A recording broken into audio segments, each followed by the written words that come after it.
All right, everybody here? Let's get started. Hello, class. Today we will be covering the topic of solution-focused brief therapy in a group setting. Now, I know what you're all thinking. This is definitely another one of those PowerPoints with a voiceover that we've all gotten really annoyed with over the past couple of months. But stick with me, and this will be the last one. So let's get right into it. Positive attributes, their resources, coping abilities, and past successes. Therapy and solution focus is very much seen as a partnership, an alliance of therapist and client, both working towards the same goal. It's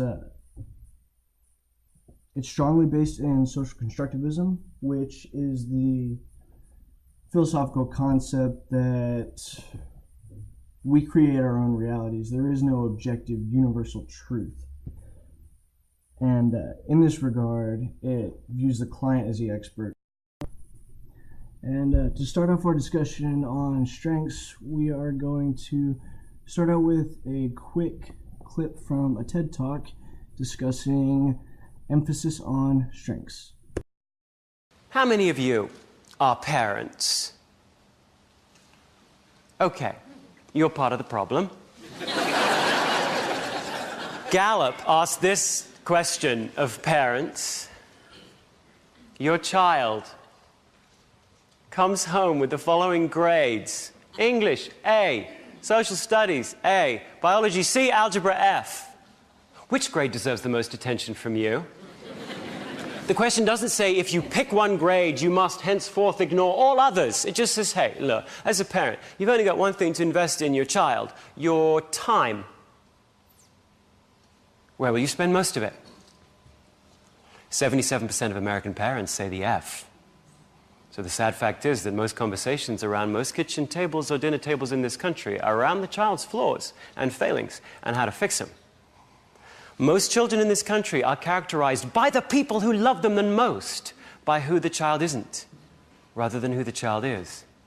Now, you may listen to this and you may say, well, look, what can I do?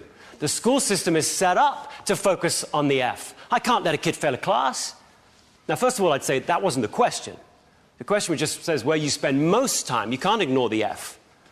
And yes, you'd be right. The school systems in this country are set up to be remedial. But change is happening. There are some schools around this country that are deliberately and explicitly trying to become strengths-based, which means they're trying to help kids to identify what their strengths are and use them productively. So here's a little background and history of solution-focused brief therapy. It officially began in 1979 with Steve DeShazer and Insoo Kim Berg. These two were a married couple, both of them social workers, and they both worked at the Milwaukee Breathe Family Therapy Center. Before that, it had kind of been explored, brief therapy specifically, had been explored throughout the 50s, 60s, and 70s. Notable figures in this domain included Milton Erickson, Gregory Bateson, Jay Haley, Donald Davila Jackson, and Paul Watzlawick. It became more widely used as a cost-effective replacement for longer, more intensive therapies such as psychodynamic and dream interpretation, stuff like that, because it was able to be, you could see positive outcomes within 1 to 3 sessions, which was really important for reducing cost. And specifically in regards to group counseling, it has a lot of economic benefits, which can be very useful in the context of Oklahoma's current budget shortfalls. So just something to consider.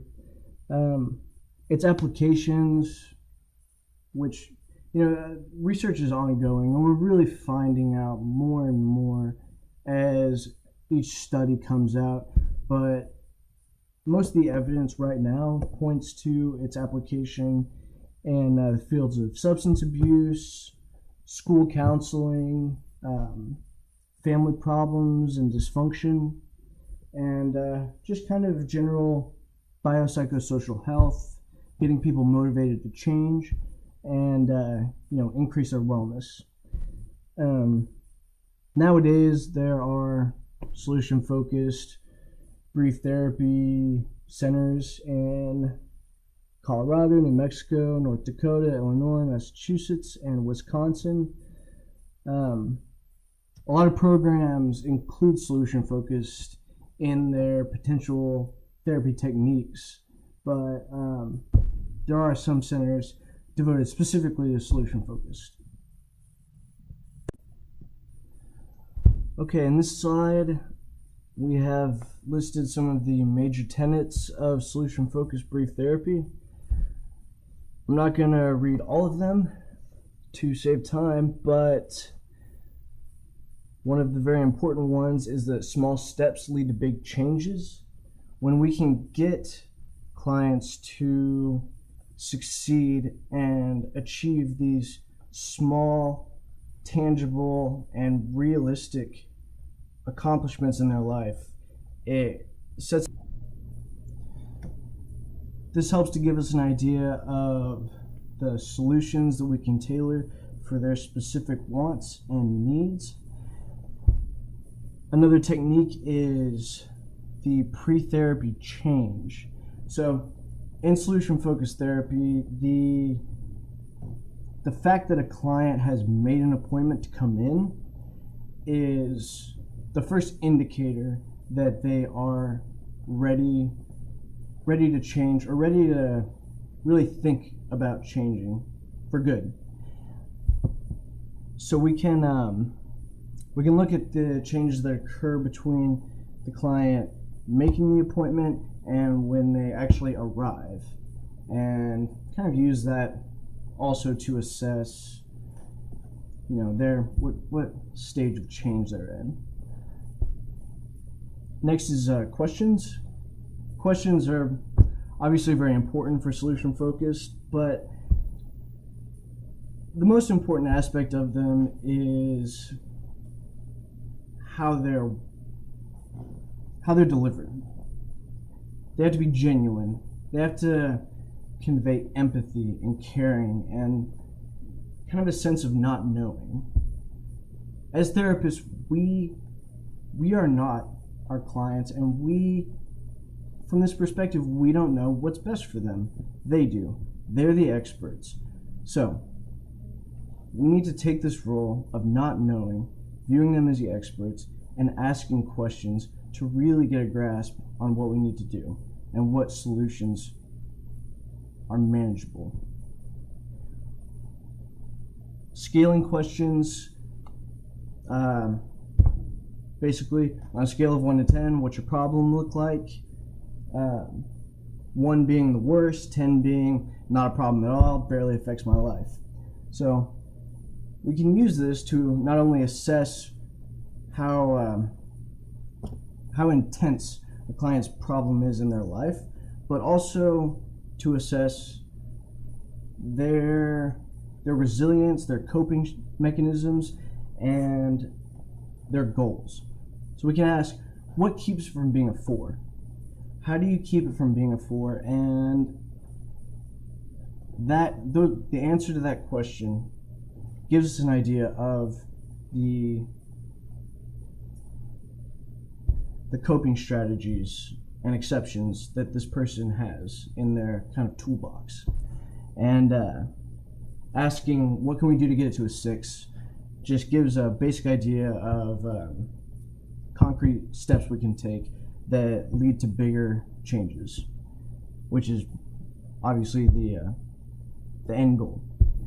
Exceptions and coping strategies. Exceptions are looking to the past to find times when the client has successfully gotten past an issue like this, or just dealt with it. And we can use that and apply it to the current situation and say, well, it worked then, maybe it could work now. Coping strategies, it's very similar. It's basically just kind of reinforcing that your client has been able to do this in the past. They have these abilities, they have these strengths, and these are strengths that we need to focus on building and reinforcing, galvanizing. And lastly, the formula first session task, it's basically homework. Here's some examples of solution-focused speech as opposed to problem-saturated, and it really focuses on the strengths. And so the first one's from Cool. Well, you want to know what I see? I see pride. I see power. I see a badass mother who don't take no crap of nobody. You really see all that? Yeah, man. But it's not about what I see. It's about what you see. Now look in this mirror and tell me again what you see. Well, I see Pride. pride. Right. Power. Power. And I see A badass mother who who don't won't take no crap off of nobody. Again. I see pride. Can't hear you. I see power. I see a badass mother who won't take no crap off of nobody. Once again. I see pride. Junior. I see power. I see a badass mother who won't take no crap off of nobody. That's right. Right. Junior Bevel. In this clip, Yul Brenner, the bigger guy, the bald guy, is helping Junior Bevel to shift the way he talks about himself, away from this problem-saturated narrative that he has, and this problem-saturated talk that he has, in order to show him his strengths, bring him out, and get him to recognize them himself. Doing this, it shifts Junior's self-perception. It gives him the confidence and shows him his own strengths and personal self-determination to really do what he wants in his life and to really make a difference. And in the end, it gives him the confidence and the courage to encounter the really bullyish Swiss team, and they ended up getting into a bar fight and stuff. But anyway, this next clip is from 30 Rock, and it's kind of in the same vein. It shows an example of solution talk.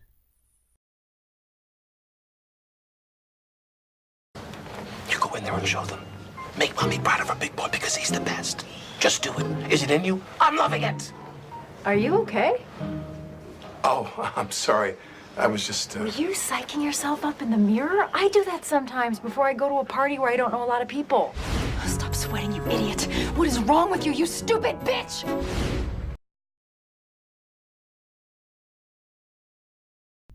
So in this show and in this clip, Jack Donaghy is it's kind of a corporate bigwig and giving a speech at a conference.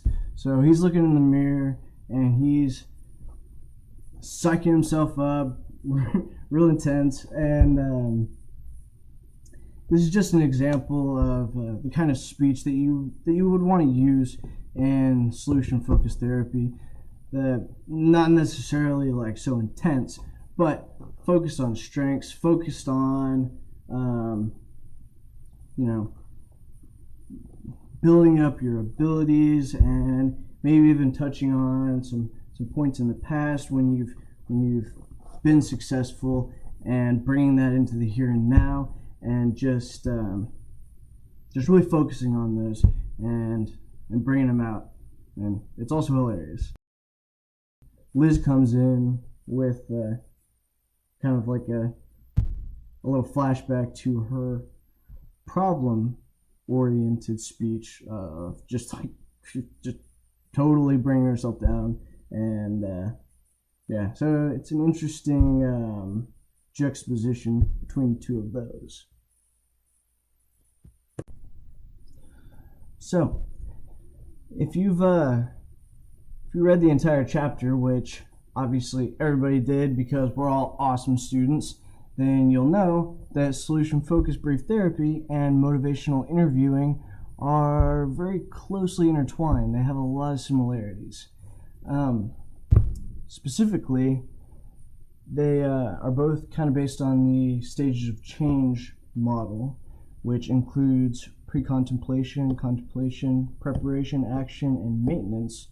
This is just kind of a general assessment of where a client is in terms of how ready they are to change.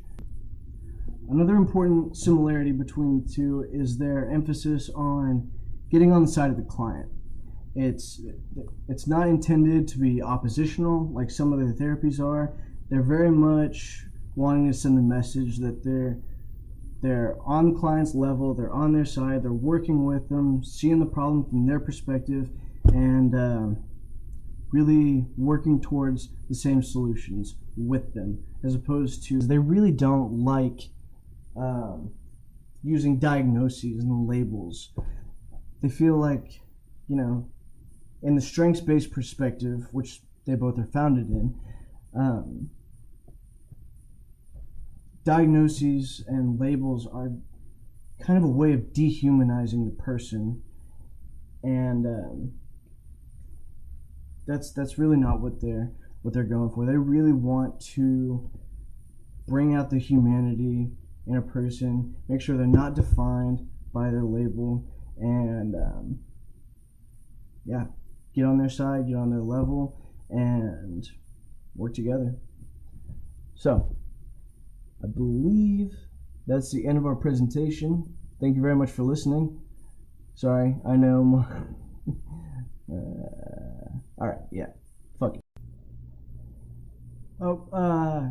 Okay, wait, never mind. Sorry, we're not done. We have one more clip, and it is an advertisement for motivational interviewing that we all thought was pretty great. It's pretty funny, and it'll serve as a pretty good segue into our group demo. So after the clip, if we can have some volunteers, we would very much appreciate it. Thanks for your time, and you're all the best. Is your patient displaying a lack of recognition in a problem? Are they unwilling to change a problem behavior? Is your patient giving you resistance? And are you having trouble rolling with it?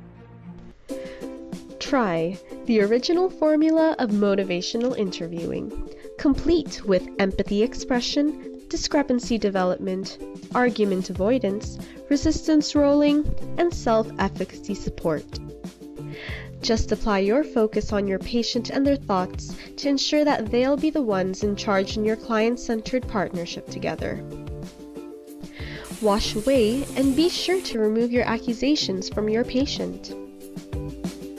Conceal your judgment with this mask of confrontation, eliminating patient defensiveness. Take and dab sparingly onto the tough spots that patients avoid looking into, as it could be an area of focus. And now be ready to face your patient with their own reflection. Although a lot of my patients display the state of ambivalence, I feel like I can face them now with more reflective listening and collaborate with them, just roll with it, Overcome challenging times when eliciting change talk with your patient, as they try to find a way around their situation in the contemplation stage. Ever since I started using motivational interviewing, I really feel like I've grown tougher skin to face my patients. Motivational interviewing. Clear your accusations, mask your judgments, and be ready to face your patients with the idea of change. Clinically practice in the healthcare field. If you're a nurse, this product is right for you. Read the articles and follow your intuition.